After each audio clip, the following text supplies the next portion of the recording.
Slavery in the 19th century.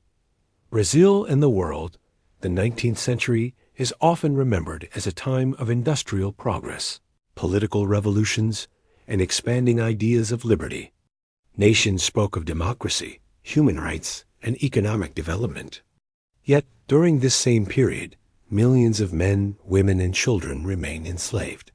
While factories were rising in Europe and new technologies were transforming societies, slavery continued to shape economies and define the lives of countless people across the globe. At the beginning of the 1800s, slavery was still deeply rooted in many parts of the Americas. For more than 3 centuries, the transatlantic slave trade had forcibly transported millions of Africans to the New World. They were taken from their homelands, separated from their families, and subjected to brutal conditions aboard slave ships. In the United States, enslaved labor sustained the plantation system, especially in the production of cotton, which fueled both American and British industries. In the Caribbean and parts of Latin America, enslaved people worked primarily on sugar plantations, enduring harsh punishments and inhumane living conditions. Despite the widespread system of exploitation, resistance and abolitionist movements began to grow stronger during the 19th century. In 1807, Great Britain abolished the transatlantic slave trade, and in 1833 it ended slavery throughout most of its empire. The movement toward abolition continued to spread. In the United States, tensions over slavery ultimately led to the Civil War between 1861 and 1865. With the Union's victory, slavery was officially abolished in 1865 through the 13th Amendment to the Constitution. Across the Atlantic world, enslaved people themselves resisted through rebellions, escapes, and everyday acts of defiance, playing a crucial role in the fight for freedom. In Brazil, slavery remained central to the economy throughout most of the 19th century. In fact, Brazil received more enslaved Africans than any other country in the Americas. Coffee plantations, particularly in the southeastern regions, depended heavily on enslaved labor.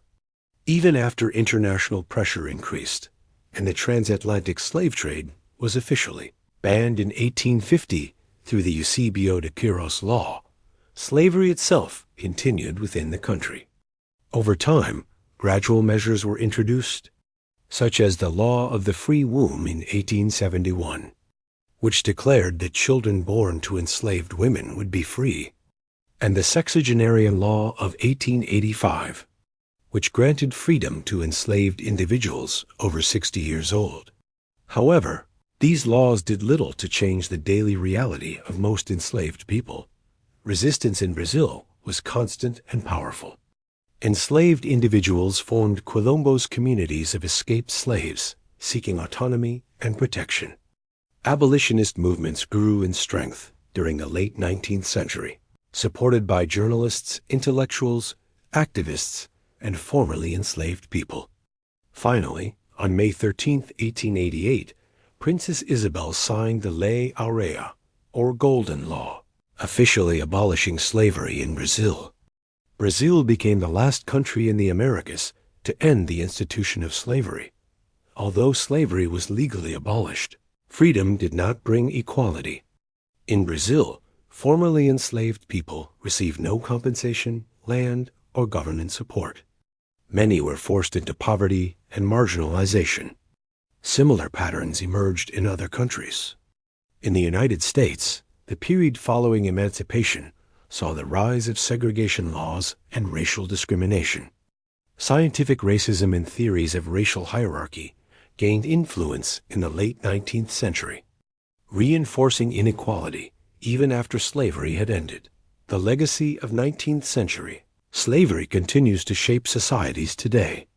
Economic disparities, systemic racism, and social inequalities are deeply connected to this historical past. Understanding slavery in Brazil and around the world is not only about remembering suffering, it is also about recognizing the resilience, resistance, and cultural contributions of those who endured it.